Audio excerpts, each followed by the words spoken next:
wata sabuwa. Jami'an mulkin sojin kasar Niger sun yi barazanar kashe Bazoum muddin idan aka yi kokarin ɗaukan matakin soji a kansu.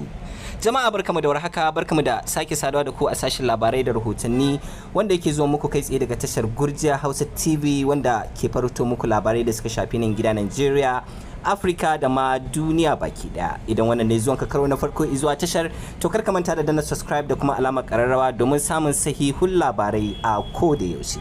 Yanzu sai ku gyara zama domin jin cikakken rahoton. Kamfanin dillancin labarai na AP ya rawaito cewa rundunar sojin Niger ta shaidawa wani babban jami'in diplomasiyan Amurka cewa tabbas za su kashe Bazoum idan kasashen da ke makwabtaka da kasar suka yi yunkurin shiga tsakanin soji don mai da mulkinsa kamar yadda wasu jami'an kasashen yammacin duniya suke kokarin yi. Sashin muryar Amurka ta yi magana da kamfanin dillancin labarai na AP ne jim kaɗan bayan da kungiyar ECOWAS ta yammacin Afirka ta ce ta ba da umarnin aikawa da dakarun tsaro domin maido da mulkin demokradiyya a yankin Niger bayan wa'adin da ta ɗiba na maido da Bazoum ya cika a ranar Lahadi. Shugabannin kasashe tara na kungiyar kasashen yammacin Afirka mai membobi 15 sun gana jiya Alhamis a Abuja babban birnin Najeriya domin tattaunawa kan matakin da za su ɗauka na gaba. To Allah ya kyauta, fatan mu shine Allah ya takaita wannan masifa da ta tunkaro kasar Niger ko in ce yankin Afirka baki daya. Kar ku manta da kulla alaka da tashar mu ta hanyar danna subscribe da kuma alamar kararrawa domin samun labarai da dumudumin su.